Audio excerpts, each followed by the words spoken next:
سلام إذا خبركم فتوات بيسب نايس channel كم يتخونوا لمونا كم تلمود باستفارة زعباتات مسيكم اللخو كرمي جنس channel خعبي زريد معنا وحالتنا خبصح لايك شير كومنت بعبيد ما سبسكرايب بمقواره جامروا መንግስቲ ኢትዮጵያ ኣብ መንጎ ኢትዮጵያን ኤርትራን ዘሎ ወጥሪ ብዝምልከት ንመንግስቲ ኤርትራ ኣገዳሲ ደብዳቤ መልኣኹ ተፈሪጥሎ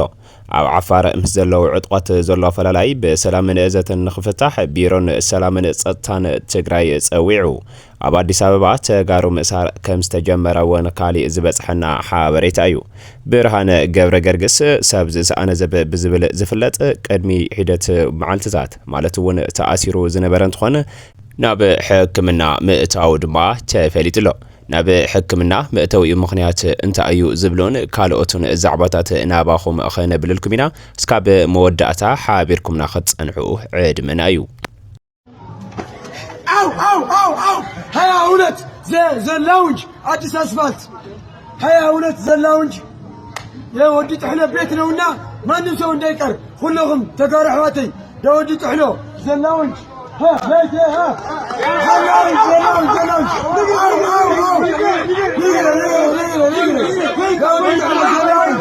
هيا أولاد أديس أسفلت زي اللونج فاميلي ويلكم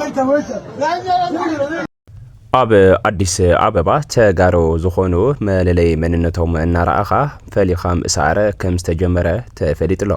ካብቶም ዝተኣሰሩ ሓደ ቮይካ ኤምኬ ብዝብል እንፈልጦ ኣብ ቲክቶክ ማሕበራዊ ሚድያ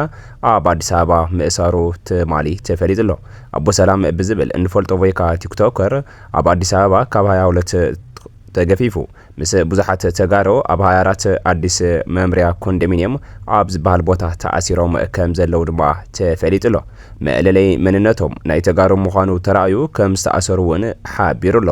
ኣብ አዲስ አበባ ዘለኹም ተጋሩ ኣሕዋት ብዝተኻለኩም መጠን ጥንቃቐ ክትገብሮን ምስቲ ዘሎ ኩነታት ኣብዚ ሕጂ ሰዓት ከቢዱ ስለ ዘሎን ኩልኹም መለለይ መንነትኩም ከይሓዝኩም ኣይትንቀሳቐሱ ዝብል ድማ ሓድሽ ሓበሬታ ከም ዝተባሃወ ተፈሊጥሎ ካብ ቅዱሳት ተጋሩ ነበርቲ አዲስ አበባ እውን ዝተሓላለፈ ናይ ጥንቃቐ መልእኽቲ ከም ዘሎ እዩ ተፈሊጡ ዘሎ ኣብዚ ሕዚ እዋን መበል 39 ዋዕላ ሕብረት አፍሪካ ኣብ ከተማ አዲስ አበባ ይካየድ ብምህላው ጽኑዕ ናይ ጸጥታ ቁጽጽርን ምንቅስቓስን ይግበረሎ ስለዚ ኩልኹም ወገናት ኣብ ዕለታዊ ምንቅስቓስኩም እዞም ዝስዕቡ ነጥብታት ኣብ ግምት ክትእትዉ ይግባእ ድማ ዝብል ሓበሬታ ተባሂቦም ኣሎ መንነት ወረቐትኩም አይዲ ሒዝኩም ተንቀሳቐሱ ትውዕሉልን ተምሽልን ቦታታት ጥንቃቐ ግበሩ ካብ ሕቶን ምስሕሓብን ንምድሓን ንመምርሒታት ጸጥታ እዛ ከተማ ተኣዘዙን ዝብሉ ድማ ሓፂር መልእኽቲ ካብ ቅዱሳት ነበርቲ አዲስ አበባ ዝኾኑ ዝተረኸበ ሓበሬታ እዩ ይኹን ደኣምበር ይብሉ እቶም ካልኦት ድማ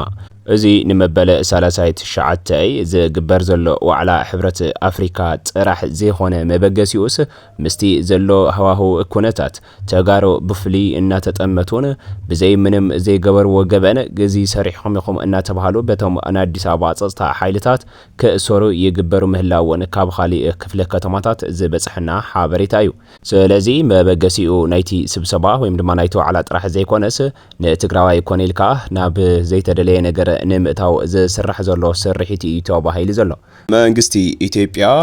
ኣብ መንጎ ኢትዮጵያን ኤርትራን ዘሎ ወጥሪ ብዝምልከት ንመንግስቲ ኤርትራ ኣገዳሲ ዝበለ ደብዳቤ ከም ዝለኣኸሉ ተፈሊጥሎ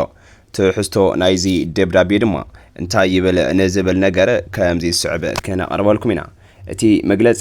ማለት እውን እቲ ደብዳቤ ሰራዊት ኤርትራ ካብ መሬት ኢትዮጵያ ንክወፅን ምስ ዕጥቋት ጉጅለታት ዘለዎ ምትሕብባር ንክቋረፅን ዘጠቃለለ እዩ መንግስቲ ፌደራል ዲሞክራሲያዊ ሪፐብሊክ ኢትዮጵያ ላዕላውነት ሃገር ንምኽባርን ኣብቲ ዞባ ሰላም ንምስፋንን ዘዓለመ ወግዓዊ ደብዳቤ ናብ መንግስቲ ኤርትራ ልኢኸለኹ ኢሉ እቲ መግለጺ እቲ ዝተኮረሎም ቀንዲ ነጥብታት እዞም ዝስዕቡ ድማ ሰለስተ ነጥብታት እዮም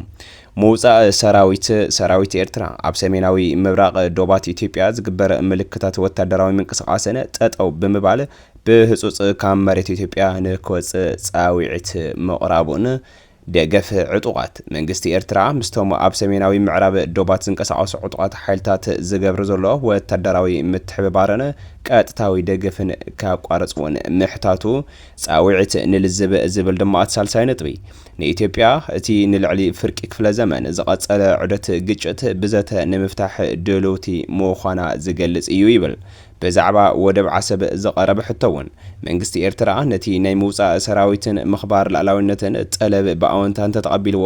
መንግስቲ ኢትዮጵያ ኣብ ኩሎም ማሕበራዊ ጉዳያት ንምዝርራብ ድሉው ምዃኑ እዩ ኣፍሊጡ ዘሎ።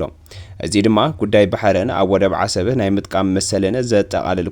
ኩሉ መዳያዊ ስምምዕ ንምብጻሕ ዘኽእል ናይ ሰላም ዕድል ምዃኑ እዩ ተሓቢሩ ዘሎ። እቲ መግለጺኡ ኣብ መወዳእቱ ድማ ካብ ጎንፅን ዕግርግርን ወፂና ንህዝብታትን ክልቲኣተን ሃገራት ዝጠቅም ሰላምን ብልጽግናን ክንመርጾ ይግባእ ክብል ናይ ሰላም ኢዱ ዘርጊሑ ምህላ እዩ እናተነገረ ዝርከብ ዘሎ። ብተወሳኺ እውን ከምዚ ይበለ እቲ ደብዳቤ ክቡር ፕረዚደንት ሃገረ ኤርትራ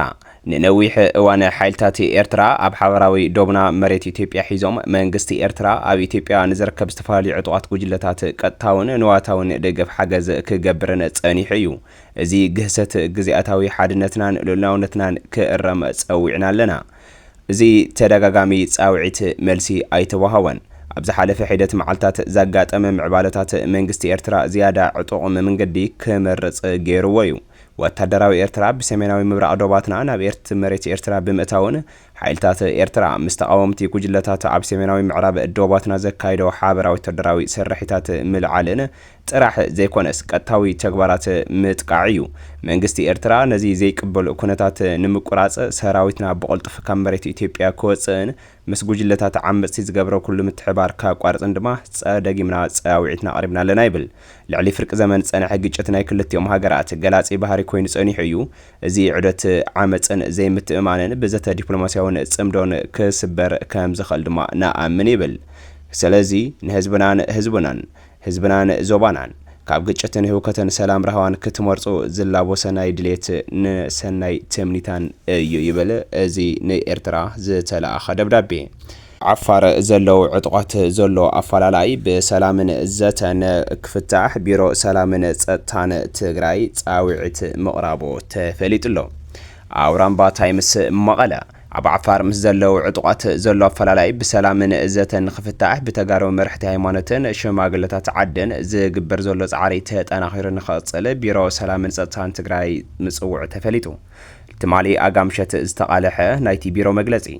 ሕድር ቂም ዝቋፀረ ሓይልታት ክሕደት ክብል ንዝገለጾም ብሹም ዘይገለጾም ሓይልታት ናይ ስልጣን ሸውሃቶም ንምርዋይ እቲ ኣብ ሓደ መትከል ተኣሰል ተሰሊፉ